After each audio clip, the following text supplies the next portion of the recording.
të krijuara tashmë mes një BE-je rreth themi të paqëndrueshme përballë Shteteve Bashkuara të Amerikës. Tani në një situatë kjo, më troshi përmendja ajo fjali çfarë ju thatë që Europa mungon në dinamikat e diskutimit. Po ne kemi parasysh nga precedentët që sa herë ka konflikte të tilla, edhe për shkak të emigracionit, por jo vetëm, këto lloj konfliktesh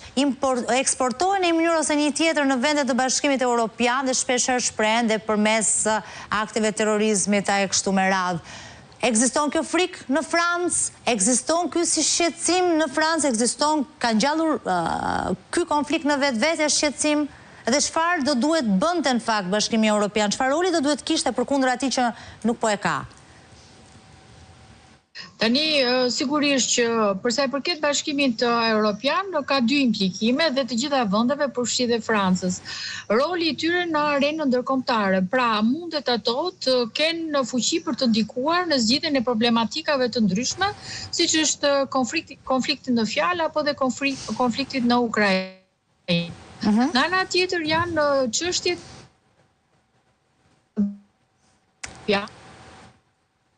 Ja, presim vetëm pak momente, tani jemi në rregull, po, nga ana tjetër janë çështje të cilat edhe një herë të lutem profesoresha se patëm një shkëputje të vogël.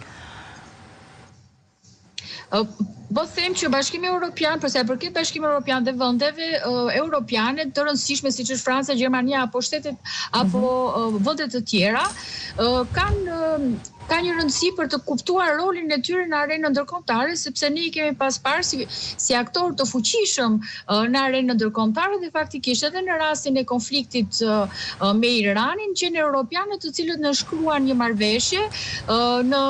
multilaterale në 2015 me Iranin, të cilët në mënyrë që Irani të hiqte dorë nga programi bërthamor dhe me këtë rast hiqjen e sanksioneve. Kto që involvuar edhe Obama faktikisht, po që në europianët të cilët arrin të bëjnë këtë marrëveshje, me ardhjen e Trumpit në 18-ën kjo u prish, duke prishur si thua dhe rolin e europianëve dhe Bashkimit Evropian si një negociator dhe një aktor i rëndësishëm në kuadrin multilateral. Ndërsa aspekti tjetër është politika e brendshme e vendeve të ndryshme europiane, pra kohezioni kombëtar që ekziston brenda këtyre vendeve, i cili ndikohet nga këto konflikte të cilat ndodhin në lindjen e mesme. Në Francë kemi një lëvizje goxha të rëndësishme përsa i përket mbështetjes që jepet lëvizjes, më thënë,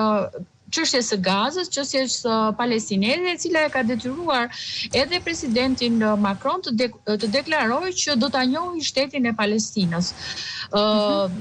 Sigurisht që ju më keni ndjekur dhe deklaratat e Izraelit, të cilat kanë si thua vendosur Francën përpara një situate jo të këndshme, që nuk mund ta bëni një gjë të tillë, po faktikisht Franca nuk është e vetë dhe mendoj që kjo është një nga rrugët për të treguar që përsëri Europa vlen, ka rënë duhet marrë parasysh. Dhe nuk është vetëm çështja e Gazës, dhe lëvizjes pro-palestineze, e cila kryesisht mbështetet nga e majta apo dhe ekstremi i majt, por kemi të bëjmë edhe me çështje që interesojnë të gjitha vendet e Bashkimit Evropian, që ka të bëjë me emigracionin, sepse në rast se do të kemi një konflikt të përshkallëzuar, do të kemi një valë të re emigracionit që do të drejtohet drejt vendeve europiane dhe që do të shtojë edhe më shumë krizën migratuare në vendet e Bashkimit Evropian që edhe në këto momente që flasim janë në tepër të ngarkuar për shkak të valëve të mëdha të emigrantëve që vinë nga vende të ndryshme të Afrikës e tjerë me radhë dhe që kanë krijuar dinamika shqetësuese në këto vende, duke krijuar rritjen e ekstremit të djathtë, i cili mbron ato politika kundër emigracionit dhe një konflikt i tillë do të shtonte edhe një shfaqje tjetër pikërisht problemeve migratore dhe kjo do të sillte dhe një situatë gjë të qetë kombëtare, faktikisht presidenti Macron bëri një mbledhje të Këshillit të Sigurisë dhe i siguroi qytetarët francezë që është rritur numri i rojeve që patrullojnë nëpër rrugë për të evituar çdo lloj aksioni i ndërmarr, si thua, nën frymëzimin e situatave të tilla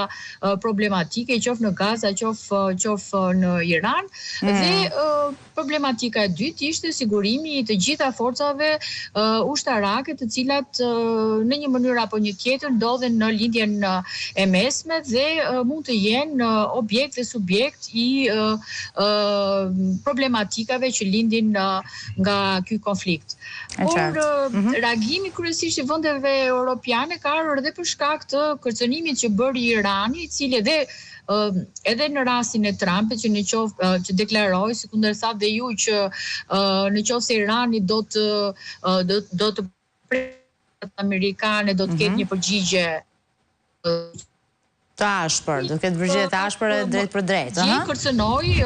që në rast se do të mbroheshin, në qoftë se do priteshin raketat iraniane nga Franca, Anglia, Gjermania, Shtetet e Bashkuara e tjerë, pra vendet europiane, ashtu siç ndodhi në goditjen e parë, në qoftë se mbani mend të Iranit, këto vende do të quheshin si vende beligjerante dhe mund të ishin edhe simbol e Iranit,